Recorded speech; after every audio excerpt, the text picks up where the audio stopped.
నేటి సమాజంలో దేవతలాంటి అమ్మ అడ్వరుకున నిరాధనకు గురవుతున్నది. ప్రాణం పోసిన అమ్మకు, ప్రేమించిన అమ్మకు చివరి దశలో చిన్న పలకరింపు కూడా కరువవుతుంది. అలాంటిదే ఈ ఓ అమ్మ కథ. ఏమండి, మన కొడుకు పెద్దవాడయ్యాడండి.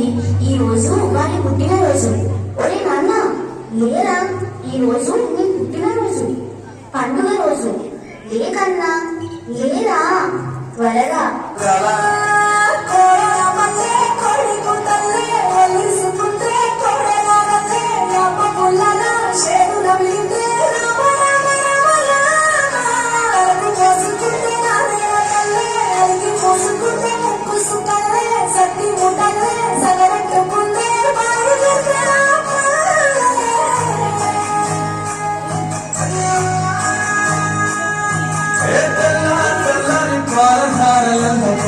తెల్లారుతుంటదిరా ముళ్ళుని గంటలు కాడెట్ల మెడలోన చింతకము ఉంటాయిరా. నగలి పూజన పెట్టుకుంటే దోస్తులు చేసినట్టేరా. కొట్టుకోదా పక్కన ఉంటే కొండత వర్గం ఉన్నట్టురా. చల్లగాలి మోసుకొచ్చరా సేను శనగలాము చెట్టు, దారి పురుగు చెట్ల కొమ్మరా. నాలుగున్న కూర చెప్పట్టు గట్టి మొక్కలు నాలుగట్టులు సమత సుక్కల్లో కలిసిన ఈ మట్టి గంజ.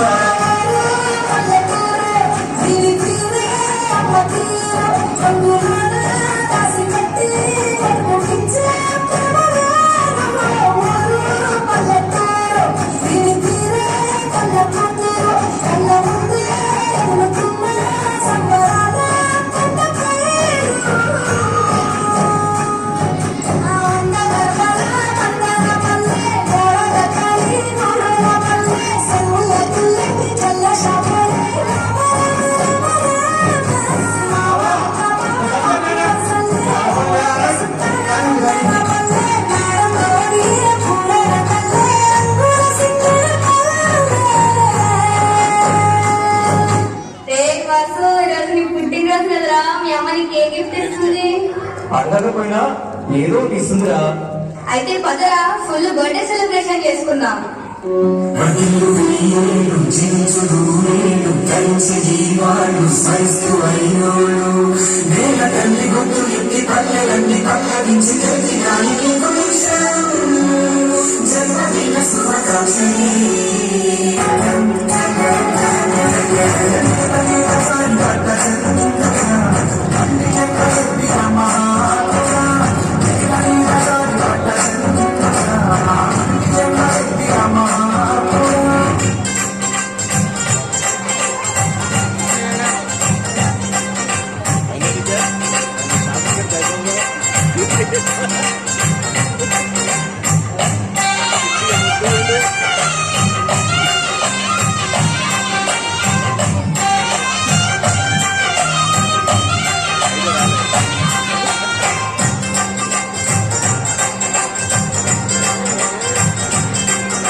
తారకమ్మా, నీ కొడుక్కి ఉత్తరం వచ్చింది. అమ్మా, నాకు దుబాయ్ లో ఉద్యోగం వచ్చింది. ఉద్యోగమా? దుబాయా? అంత దూరమా? వద్దురా. ఇప్పటికే ఊళ్ళో అందరూ బయట దేశాలకు పోవడంతో ఊరంతా వాళ్ళ కాడుగా ఉంది. నేను కూడా ఇప్పుడు ఒంటరిని అయిపోతా. అందుకే ఈయననే ఏదో ఉద్యోగం చేసుకోకూడక. కాదమ్మా, నేను ఏ దేశం పోయినా నేను మర్చిపోనమ్మా. నన్ను నమ్మమ్మా, ప్లీజ్ అమ్మా, ప్లీజ్. సరే కొడక, నన్ను మర్చిపోకు, యాదకుంచుకో. వాసు దుబాయ్ వెళ్ళిపోయాడు. తారకమ్మ ఆరోగ్యం చెడిపోయింది. దుబాయ్ పోయిన కొడుకు తారకమ్మను మర్చిపోయాడు.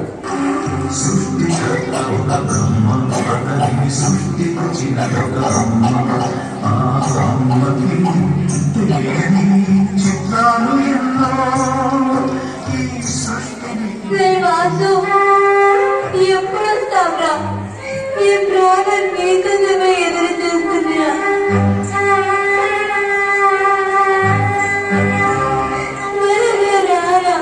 త్వరగా రా.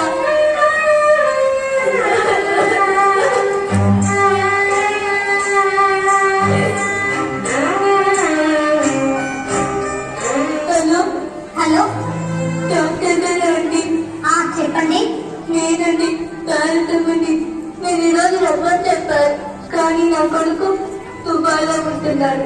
వాడు వస్తానని చెప్పాడు. వాడు రాగానే వచ్చి కలుస్తా. మీ హెల్త్ కండిషన్ అస్సలు పోలేదు. ఆ విషయం మీకు కూడా తెలుసు. అసలు మీ పరిస్థితి మీ అబ్బాయికి చెప్పారా? మీరు ఇప్పుడు ఎమర్జెన్సీ కండిషన్ లో ఉన్నారు. త్వరగా ట్రీట్మెంట్ చేయాలి. నాకేం ప్రాబ్లం లేదు, తర్వాత మీ ఇష్టం. వాడు రాగానే వచ్చి కలుస్తాం డాక్టర్. సరే.